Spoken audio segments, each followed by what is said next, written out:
Okay, I'm going to share my screen because it keeps me on track, and I know I want to make sure that I honor the timeline because you guys have a lot to cover today. So thanks for letting me come. As they said, I'm Celia Schlomer, and I am a community engagement and family support coordinator down at University of Cincinnati Center for Excellence in Developmental Disability, and we are housed at Cincinnati Children's Hospital, and I serve families from 0 into aging. And I am also part of the project lead partners of the folks that are bringing Charting the Life course across the state of Ohio and have been since 2016. So we're partnering not only with the Ohio Department of Developmental Disabilities, but also with DD Council, the Developmental Disability Council, and the Niswonger Center, which is also a University Center of Excellence, and they're located in Columbus. So it's a team of folks that have been doing this work and has looked different across each year. But what at the core of it is this Charting the Life course work that has come out of, as you'll see on my slide, the University of Missouri and their Center for Excellence in Developmental Disability, and this national community of practice that came together to really talk about what does it mean to support families across the lifespan. And really they pushed to say, what do families say when they feel supported? What do they have? So that it was from that family perspective of saying, I feel like I'm capable, I feel that I'm able to do the work in front of me. And what does that look like? Not so much as what does a family support service look like?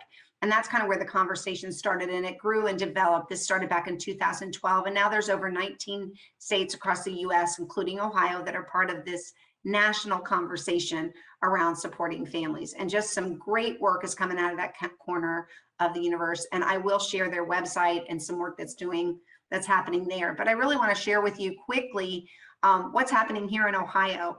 And I looked at my slide and I was tickled because we look at that first one, we have shared this framework and tools, and it's actively being used in different ways with over, and now no longer 79 counties, but 84 counties. So we've hit the majority of counties, at least since 2016, and some were doing great work of depth, and other places were coming in, sharing it with families, sharing it with SSAs, just they know it when they see it, and it varies their engagement depending on their need or want. We're also working closely with schools in the same capacity. We've come in and done transition conferences, but we've also are involved in district-wide projects down in Southwest Ohio, another one up in Central Ohio. We're working with post-secondary programs like Transition Access Program out of the University of Cincinnati, and they've built their whole post-secondary program with these tools and on this framework. And so you just see this depth of it. ODE grants, the innovation grants, Princeton district down here is utilizing it as a framework to hold up one of their innovation grants that they're doing. And then there's some just family support grassroots organizations that are using it again, but with that school and transition perspective. So lots of different things, great space for creative ideas to try something new. Project STIR has now redone their training. Project STIR is a self-advocate program to grow leaders in the self-advocacy community after that transition age and into adulthood. And those folks, they've taken these tools and built it into that space and utilizing to strengthen that training. So that's been really cool to see. We're seeing it hit our systems now. We always said we were going to use a bubble up or a trickle down approach. So we bubbled it up by, in the early stages, putting it in the hands of families. It's grown into these other spaces that I speak of, but we also were talking to systems and talking about how it could influence how we look at things as systems. And the biggest influence there, I think, is the idea, the concept of these domains. And you'll see a nod to it in the one ISP that'll be rolling out here at some point. But there is some reference to it there too. So it's nice to see that we're kind of hitting all our spaces to be able to, we refer to it as create a common language. Those of you that have been doing this a long time, I always say this is not going to be rocket science necessarily. It's just a new way to do it, and it changes the conversations. And I love it because it has this space of getting away from maybe a form and being more of an imagining of possibility, if you could say. But what is it? Life Course, I highlighted the importance parts of this slide. It's a long, but it tells you where they came from. It was created by families. Families were in the conversation from the beginning. It also was talking about all abilities and all ages. So you'll see a space for an individual who is going to is college bound in that transition group, but you'll also see a space for anybody along that spectrum of ability of the kids and the families that you serve. And there's no bad time to jump into it. A lot of times, and mine included, my first reaction was, oh my gosh, why didn't I know about this sooner when my daughter was in high school? This would have made such a difference. But there's always a space to jump in, and we can jump in as early as early intervention. It really is built on this idea of building a vision. What is it that we're trying to accomplish as a school team? What is it that we're trying to accomplish as a district? What is it that we're trying to accomplish as a family? And what am I, student, trying to accomplish? What is it that I want for that good life, that peace? And what do I need to know? And what steps can I take? It takes it down to concrete steps that I can do and gives you a vehicle to kind of visualize those. And then how to find or develop, and that develop supports is an important part here, because we really want to talk about, if it doesn't exist, what can we do to create? If I don't have access to that thing, that waiver, whatever it is, how can I build something similar within my community and not always rely on the eligibility system, whether that's school eligibility or the services, the developmental disability services eligibility. What are my options as a family to think about this differently and still feel like I have the ability to do this? And that idea of just creating a life and a life of possibility. Core belief is that all people and their families have a right to live, love, work, play, and pursue their life aspirations in their community. That goes back to that home and community-based rules that the county boards are to follow. It goes back to that idea of the transitioning into adulthood out of school and the things we need to focus on. So it really is, for me, a way to have different conversations rather than asking questions and filling out a form. It's a back and forth imagining that can happen between the school and the families families and the school that support them. It's a different way of thinking. And what I think is nice for folks in your position is sometimes you work with families that just don't seem to gravitate to the work or participate in the work. They'll fill out the forms, but that kind of is where it stops. This, because they're graphic organizers, I really can't put my finger on why families, we have heard, participate in a different way than they have before. I mean, it encourages high expectations. It encourages that vision. You know, if an individual has a vision that folks on the team are having a struggle imagining, we work with them to keep that as part of the vision, but working on steps that broaden that vision a little bit and change our learning and experiences. Always trying to move in that upward directions towards what people say they want. And it's always integrated. And that's that concept of not looking at the system for every answer. And we know, and I can share as a parent of a child with an IEP, we look to that document to have all the answers. And what I learned in this process and would have been beautiful for me is that idea of I can look beyond that and see what's possible and add it to whatever we might be doing at school. And that would have been and can be a real gift for families. It's not just about the tools. It's really about the way we think. It's not a program. There's no right and wrong way to do it. And you don't have to embrace the entire thing and use it and replace everything you're doing. Find a little sweet spot and see if it enhances some of the work you do.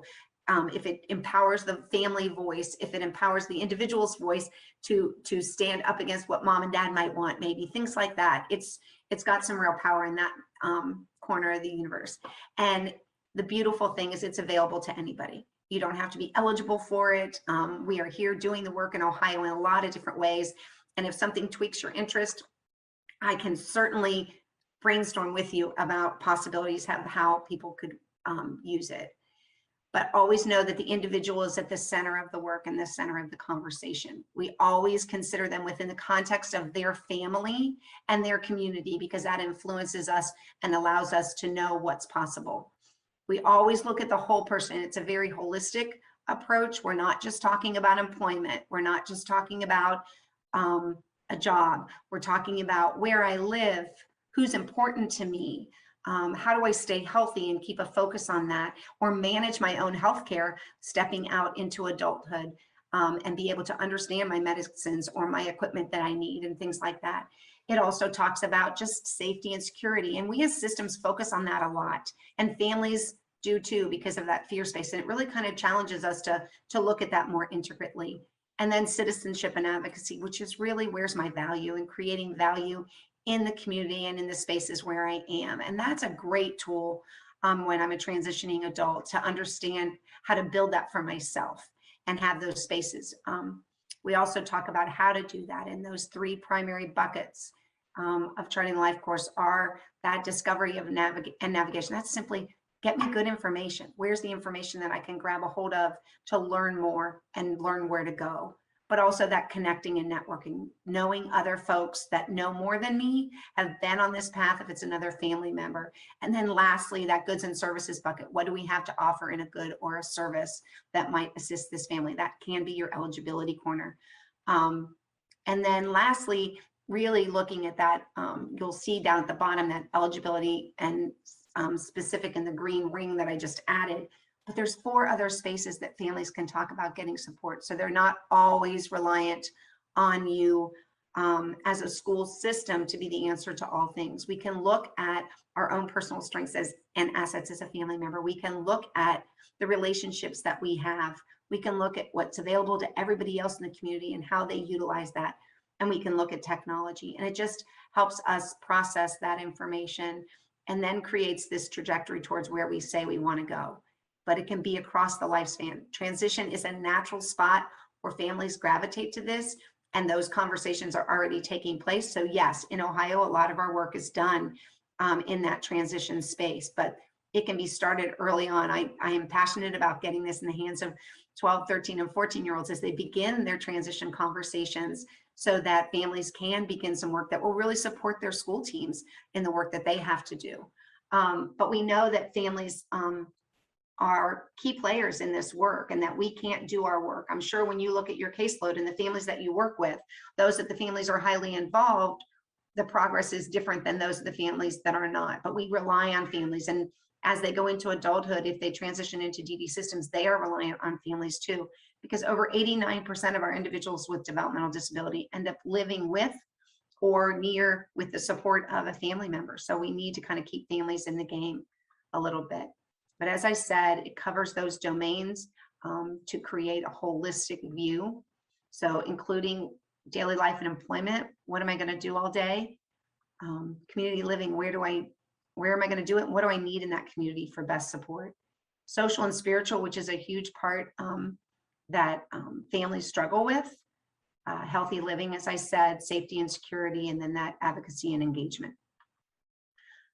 Some of the tools briefly, a trajectory is a tool that we use. We use that term as a support term, but we also use the trajectory itself. And with this, I'm just using some samples here. Nate was a young man that was 14, just turning 14. And really his parents wanted to build a different vision that really encompassed both pre-employment skills and building those, and social skills, and making sure that he had a trajectory just for social involvement and connection to his peers. So the family really drove this. And the short story is Nate now works at a Creamy Whip regularly, and the Creamy Whip folks were the ones that approached him because they saw how he interacted socially with the kids that were at the Creamy Whip. He was always there. It was a hangout spot in their neighborhood. And so Nate, through that social connection, got an opportunity for employment and has worked 2 summers there. He's now getting ready, I think, this school year to turn 17, which is scary. But this really was life-changing for him because he became a more integral part of his community. But they designated that social spot as a place to start because it was a core of their community, and they developed trajectories around it. So great way to do that, that work. There's tools that support families to anticipate what's next, what they should or could be thinking about across every life stage, giving different ideas, asking them through questions. Have you thought about, are you, things like that. And that's a great tool as they start to, so have you helped me create a transition plan that's really individualized? It's really about what I want. And that trajectory can be one of those tools. And it's a little different than a form, so maybe more engaging. Have you talked to me about post-secondary education? Have you, if I want to go to college, have you talked about that? What are we doing as a family? What independent, daily chores am I responsible for? Or have I never been responsible for them? So it creates great aha moments for the family And we can look at, if we're in transition age, we can also look at school age and go, oh, what did we miss? And what might we work on? So great conversation starters. Those tools then help you prioritize and say, okay, what should we be working on around daily life and employment at 14 or 16 or 18? They'd all look different. And what's more important to me right now? My health? Am I managing a lot of complex health things? And that impacts school and life and employment. So we're going to focus on that and really not focus on the others, but it helps the family and the team prioritize where we want to focus and how we want to move across time. I want to share just a couple brief stories with you, just because they're fun to look at. This family, Krishana, is somebody that I love telling her story because she came to me originally wanting help at the IEP table. She was frustrated and struggling with how to have conversations. She had 3 children on IEP and their needs were all very different. And she came to me really focusing, I need advocacy help. I need advocacy help, because that seemed to be her spot. By the time we finished this work, it was so much more than the IEP, and it changed the conversation with the IEP team because folks really got excited about what they were talking about. It wasn't about that one thing that they were maybe at different opinions about. It really was about the bigger picture, about how her son, and this trajectory that I'm showing in particular, her son Joseph, who had expressed himself through behavior a lot of the time, was nonverbal. And so they had a lot of challenges in terms of that space of getting to the core of what he wanted, so they could get what they wanted from him in a lot of ways. So they talked about this and really mapped out what they were trying to accomplish as a family. But what I also saw come out of this was this idea of Krishana's trajectory. We talk a lot to families about what your trajectory is, in addition to dad's trajectory, into addition to a family member's trajectory. And what happened was she really became this champion. She's now actually working for our USAID. She runs and did before this started, ran a support group for families, and her role in that has changed. Her vision of what is possible for Joseph has changed. The way she talks to her hospital team about that, the way she talks to her school team about that has changed, all through just the empowerment and the voice that came out of this and helped her focus in a lot of ways. This one is another favorite of mine because Gabriella is a mom who came to me through her SSA in Hamilton County, and they came, again, IEP concerns and conversations. And it turned into something very different for Gabriella, because Gabriella's son was getting ready for his first transition IEP, which wasn't even on her radar. Her struggle was more getting him educated in COVID and feeling like he was not participating.